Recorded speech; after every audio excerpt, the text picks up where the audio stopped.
All right, what is going on, YouTube? Happy Monday. We've got baseball back tomorrow.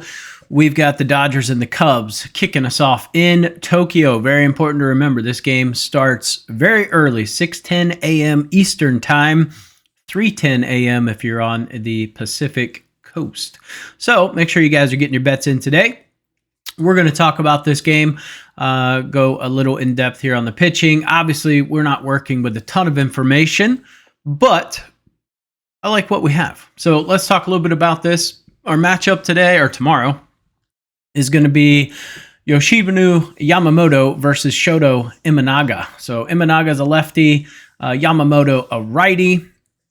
If we look at the two last year, so for Yamamoto, very good season. I mean, pretty similar numbers, honestly. Both had around a 3 ERA, right around about a 3.5 expected ERA. So a little bit better than what they performed. Performed a little bit better than what statistically they should have. FIP and XFIP, I mean, they're kind of very, very similar pitchers. Yamamoto has a higher K rate at about 28.3%. Imanaga about 25.1%. In terms of walks, Yamamoto is a little more prone to give up walks, about 6.3% compared to 4% for Imanaga. The biggest difference to me is Imanaga is a fly ball pitcher. Yamamoto, a little more evenly split, about 52% fly balls as compared to Imanaga, who was 63% fly balls. And they're going to be playing in the Tokyo Dome, which is a little bit smaller than your average major league ballpark. However, it does have a 13-foot tall fence, so a little bit higher of a home run fence, but balls should be carrying about a 7% increase in home runs and runs when we kind of look at the altitude and things like that. So I do think we're projecting 2.7 home runs in the game, and I don't think that bodes well for Imanaga. If we look at the Dodgers, they hit lefties pretty well. At the end of last season, they were number one in terms of average versus lefties.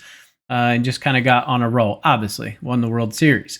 But for Imanaga, he is primarily a fastball guy. 52% of his pitches are going to be a fastball. About 35 are going to be like a split sinker. Has a slider that he throws just a little bit. Slider curve he throws about 10% when you combine them both. And then he throws a changeup about 2% of the time. He also has a cutter, but he very rarely throws it.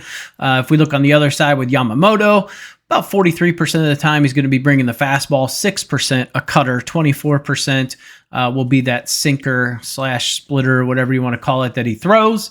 Throws a slider every so often, about 3% of the time, and then he throws a curveball, pretty nasty curveball, 23% of the time. So I do like this spot for Yamamoto against this Cubs lineup. So when we look at the Cubs, in terms of, their projected starting lineup, probably, if I had to guess, we're going to be looking at Ian Happ leading off, probably Kyle Tucker in right, Suzuki, most likely DH, Michael Busch is going to be at first, Dansby Swanson is going to be your shortstop, Matt Shaw at third, PCA, Pete Crow Armstrong, speedy little outfielder, should be in center, Amaya at behind the plate, and then Berto at second.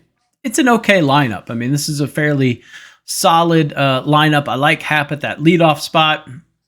I think it's going to be pretty cool with Suzuki. Obviously, you've got a lot of Japanese players, so it's going to be pretty cool for those folks. On the Dodgers, no Mookie Betts. I think that's the biggest thing right there. No Mookie. We saw a little bit of dip in the line because of that. Shohei should be leading off. I would imagine Tommy Edman is going to be playing probably second base, hitting second. Freddie Freeman will be in that 3 spot playing first.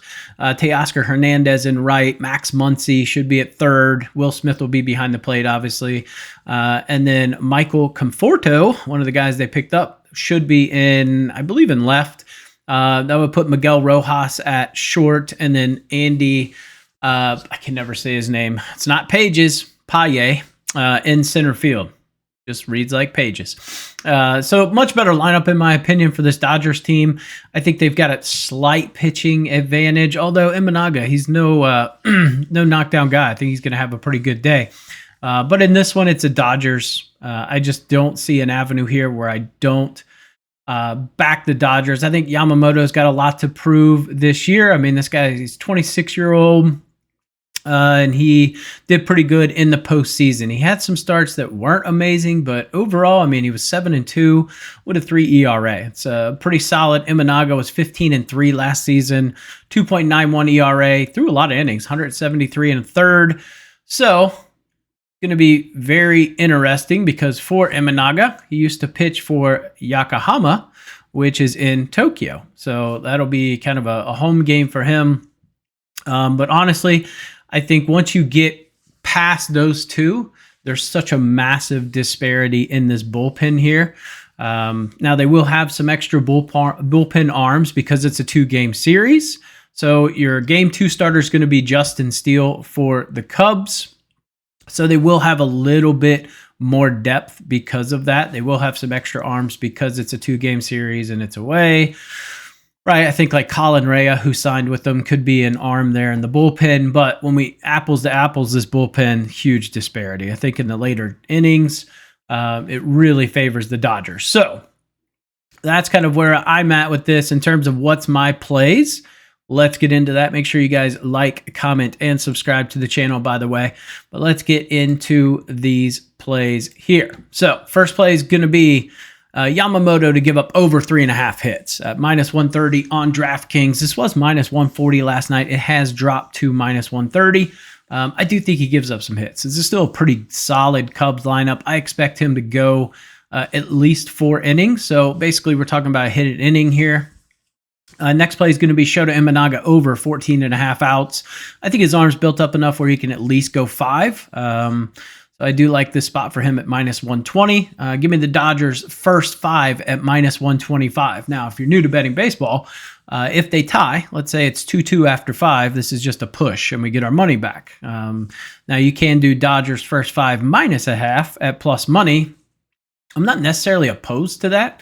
But like I said, I think I want to go Dodgers -1 at the end because the bullpen advantage here, in my opinion, that's where the disparity's at. So give me the Dodgers -1 as our last play. So we've got 4 bets on this game. Jumping right into the season.